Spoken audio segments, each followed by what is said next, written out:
Sigmundur, hverju þakkar þú helst þennan árangur í borginni? Var það moskumálið? Mér hafi það haft einhver áhrif, auðvitað hefur það haft einhver áhrif, en þá held ég að þau hafi fyrst og fremst kannski leiði því að fólki hefði gjörsamlega ofboðið hversu harkalega var ráðist á oddvita flokksins í borginni vegna þess máls.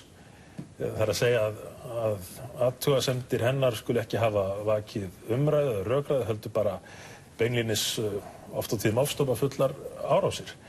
En ég held líka að sú athygli sem var á flokknum í borginni hafi hjálpað til við að vekja athygli á öðrum málum.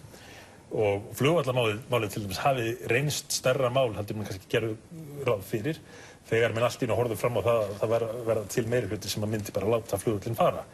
Eins skipulagsmálin sem að vöktu töluverða athygli og áhersla flokksins á þau mál og húsnæðismálin líka. Þannig að jú, athyglin auðvitað hjálpaði til við að beina umræðuna að öðrum málum líka. Þannig að það sannaðist þetta, illt umtali betur en ekkert umtali?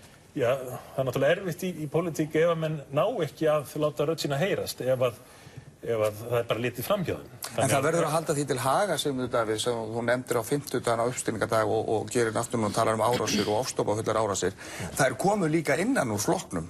Ungir framsóknarmenn lýstu yfir vanþóknun sinni.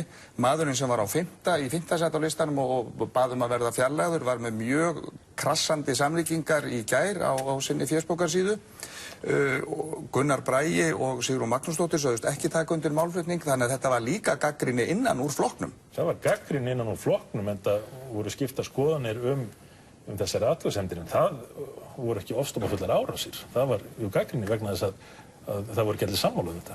En var þetta eitthvað útspil sem að þú vissir af? Nei, þetta var ekki einu svona útspil, hvorki útspil sem ég vissi af né aðrir. Þetta bara var eitthvað sem hafi verið til umræðun en svona ekki upp á yfirborðinu, og svo held ég að ef ég man rétt að þetta hafi komið fyrst fram í einhverju Facebook-færslu.